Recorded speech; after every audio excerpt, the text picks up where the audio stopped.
the Astrodome. In the bottom of the first, after Houston already scores one run, here it's Ken Oberkfell with the double off the glove of first baseman Orlando Merced. That scores Craig Biggio, and it's 2-0. The Astros add another run to make it 3-0, and then Carl Rhodes with his single in the bottom of the first to score Oberkfell, and it's 4-0 Houston in the bottom of the first against last year's Cy Young Award winner Doug Drabek. Now on the top of the fifth, Jay Bell up for the Pirates as they trail 4-1, but Bell with this RBI single to right. This would score Drabek and make it a 4-2 game. Then watch as Mark Portugal right there commits a balk as he just barely moves his wrist. This after the Pirates had already scored a run to make it 4-3, so Portugal balks to score Jay Bell, and the game tied at 4 apiece in the top of the fifth. In the bottom half of the fifth, some great defense turned in by second baseman Curtis Wilkerson, subbing for Jose Lind on this Thursday night. Wilkerson goes up the middle and takes away a base hit from Oberkfell.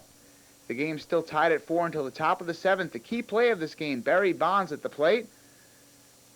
And Bonds would deliver this apparent home run. This with Bobby Bonilla on base. And as Barry Bonds circles the bases, John McSherry, the first base umpire, rules that it is indeed a 2-run home run for Barry Bonds. However, the ground rules at the Astrodome have been changed this year. And Art Howe comes out to point out those rules to McSherry. And thus, John McSherry would reverse his call and only give Barry Bonds a double.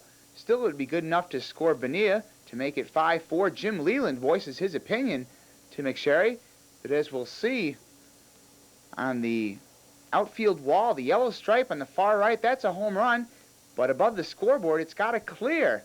And as you can see on the replay, it does not clear the scoreboard. Thus, it's not a home run, only a double. But it was still good enough to give the Pirates a 5-4 lead. And they'd hold on to a 6-4 victory as Bonds would later score in the inning. Stan Belinda strikes out the only two batters he faces to get his fifth save. Pittsburgh wins 6-4. Doug Drabek is now 2-6. Jim Clancy, the loser, 0-1. The New York Yankees played host to the California Angels on Thursday night, top of the first inning. Those are Yankee starter Dave Island's feet as he makes the pitch to Luis Polonia in the first. Polonia with a ground ball to Don Mattingly, flips it to Island covering the bag for the out. Island would come down hard on the bag and would bruise his right heel. He pitched 2 innings, but he would leave after the second inning with that bruised right heel. Bases full, 1 out, top of the third. Wally Joyner with the double to left field off of Eric Plunk. Junior Felix will come in from third base.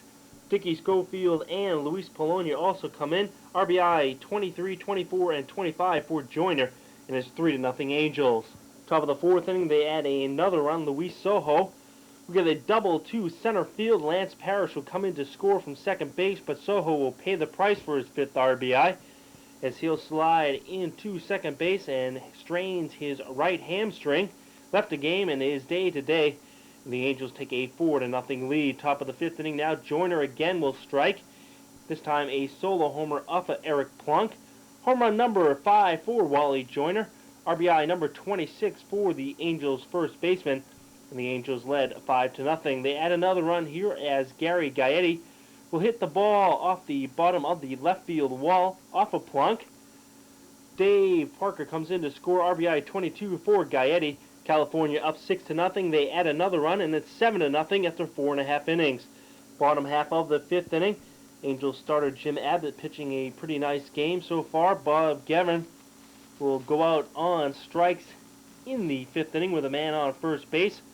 Guerin goes back to the bench. And then Abbott will get some defensive help from his left fielder, Luis Polonia. Alvaro Espinoza with a ground ball that bounces off of the stands right to Polonia, who fires to second base. Espinoza trying for the double. He gets thrown out, and the Angels lead 7-0 after 5. Story of this game, though, was the pitching of Abbott. Here he comes off the mound to get to Bob Guerin's high chopper behind the mound. Turns and fires to first base to get the Yankees catcher. And we'll move now to the bottom of the 9th inning. Abbott definitely had control of the ball all night long. He gets Jesse Barfield to ground out to end the ball game. The Angels win 7-0 behind Abbott's 3rd career shutout. It's also his 3rd straight victory. He ups his record to 3-4. Eric Plunk drops to 0-2. It's the first time all year the Yankees have been shut out. A little postscript to this game. Don Mattingly left in the 6th inning. After he tried to break up this double play in the 4th, he played defensively in the 5th and 6th inning, but did not come to bat as he jams his knee right there on second base and left the game with a bruised left knee.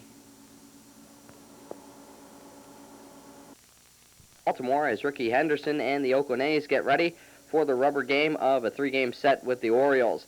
Pickup action in the top of the 1st inning. Harold Baines comes up and smacks a 3-run home run to dead center field. This coming off starter and loser Jose Mesa. Ricky Henderson and Jose Canseco both score. Home run number 5 for Baines, RBIs number 25, 26, and 27. And the A's take an early 3-0 lead. They add to that lead in the top of the 2nd inning when Dave Henderson comes up and hits a single into left field. This coming off reliever Bob Milwaukee. Mike Gallego scores, RBI number 27 for Henderson, and the A's lead it 4-0. After his sacrifice fly makes it 5-0 Oakland, Mark McGwire with a bloop single into right center field. Dave Henderson and Harold Baines both score, and the A's take a commanding 7-0 lead. The A's also doing it in the field tonight. Here in the bottom of the 3rd inning, Brady Anderson with a slow ground ball to second base.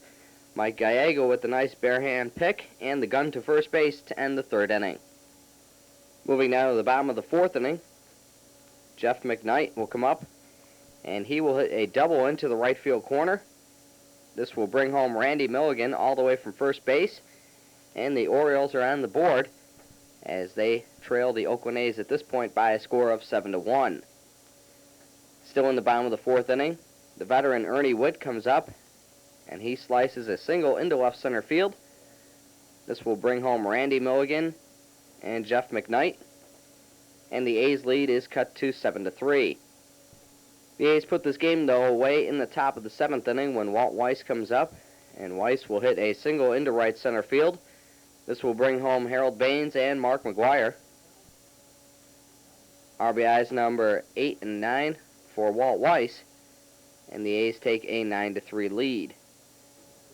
Then Mike Gallego comes up and he hits a single into left field. This will bring home Terry Steinbach. RBI number 4. The A's lead is at 10-3. Then with the A's up 10-4, here in the top of the 8th inning, Dave Henderson adds a solo shot for good measure. Home run number 10, RBI number 28. And the A's lead it by a score of 11-4. They win it by a score of 11-5. Joe Klink with the win, his record 2-2. Jose Mesa with the loss, his record 4-4. Indians look to salvage one game from the 3-game set with Seattle on Thursday night as they take on the Mariners, a red-hot club who comes into this game winners of 9 of their last 10. And on the game's second pitch, Henry Cotto goes deep for a solo home run, his 3rd of the year off Cleveland starter Greg Swindell, and it's 1-0 Mariners. The Indians get that run back in the bottom half of the 1st with Mark Lewis at the plate.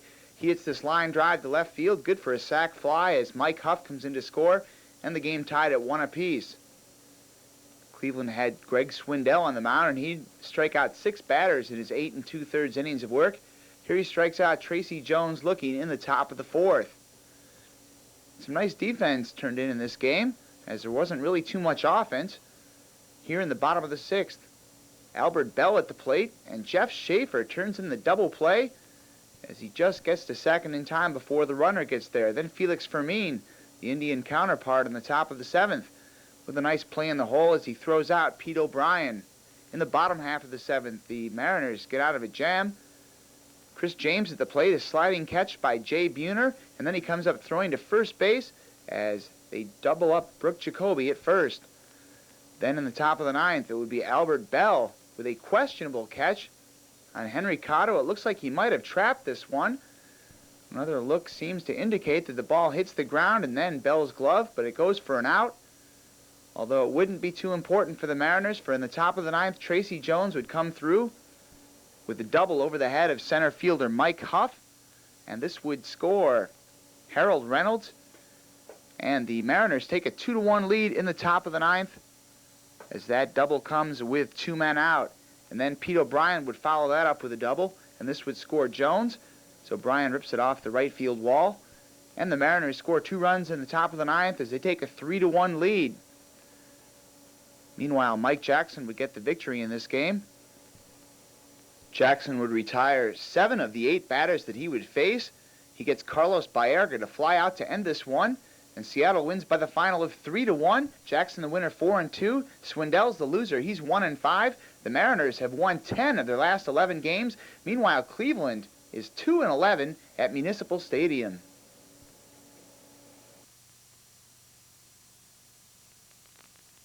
Baseball action from the Metrodome in Minneapolis as the Milwaukee Brewers are in town to take on the Minnesota Twins. Here in the top of the first inning, that's Greg Vaughn with a single into center field.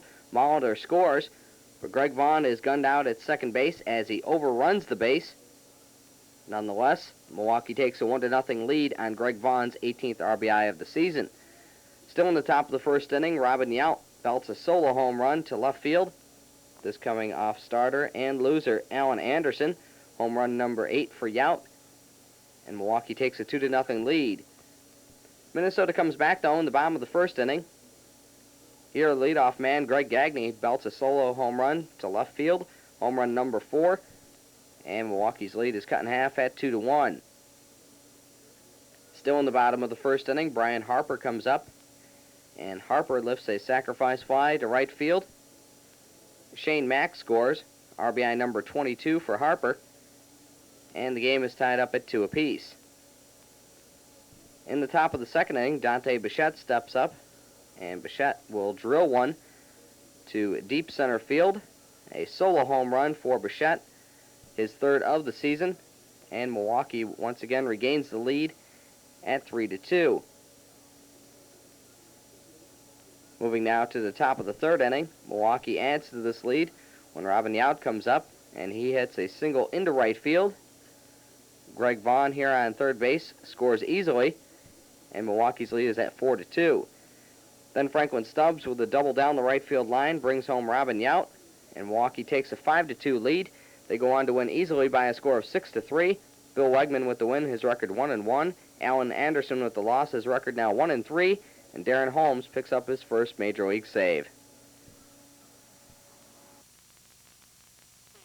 Comiskey Park, it's the Windy City Classic, pitting the Jeff Torborg-led Chicago White Sox and the Don Zimmer-led Chicago Cubs. Top of the second inning, Bob Wickman will get Shawan Dunston to strike out to end the inning, and Dunston doesn't appear to be too upset by the strikeout. Bottom of the second inning, Barry Foote, the first base coach for the Chicago White Sox, will make a bobbling catch on the Dan Pasqua ground ball foul and fires it into the stands. I don't think he'll get a fine for that. Ozzie Guillen mimics somebody in the Chicago White Sox dugout, mimics somebody over in the Cubs dugout. It's Shawan Dunston who returns the favor to his crosstown shortstop rival. Still in the bottom of the second inning, Corey Snyder with the man aboard hits a 2-run homer to left field off of Steve Wilson. He picks up Dan Pasqua, and that would give the Chicago White Sox a 2-0 lead over the Chicago Cubs in the Windy City Classic. Bottom of the third inning, 2 outs, bases full of White Sox. Ron Karkovice will get 2 of them in as he gets a base hit to center field. Dan Pasqua scores, as does Sammy Sosa, and that gave the White Sox a 4-0 lead. Lance Johnson will then drive in Corey Snyder, who went to third on the Karkovice base hit, and that gave the White Sox a 5-0 lead over the Cubs through 3 innings of play. 2 fans, 2 close friends, I would imagine. White Sox hat on the left, Cubs hat on the right. Man on third base, 2 outs, top of the 5th. Craig Graybeck with a diving grab on Russ McGinnis's ground ball, fires him out at first base, saves a run. Cubs are scoreless through 6. The White Sox lead 5-0. Top of the 7th inning, Tom Dries, who pitched 2 no-hitters in Vancouver in 1989, pitches a spectacular 7th inning as he strikes out Kevin Roberson, and then he strikes out Luis Salazar, and he got the hat trick by striking out Jose Vizcaino. Tom Dries strikes out the side in the top half of the 7th inning, but things would be a little different for Dries in the top of the 8th. With a score of 6-0, Russ McGinnis will tap Dries for a 2-run homer to right center field. He picks up Dwight Smith, and it cuts Chicago White Sox lead to 6-2. Move now to the top of the 9th inning with a score of 7-2 White Sox.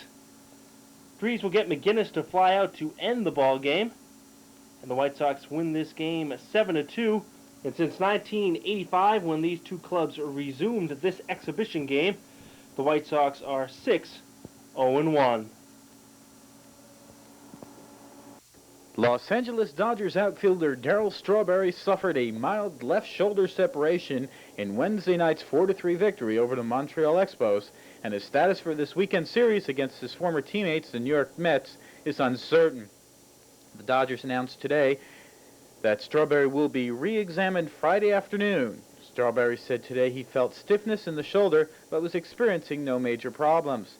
Strawberry left Wednesday's game with a sore shoulder after colliding with the right field wall while catching a fly ball by Marquise Grissom.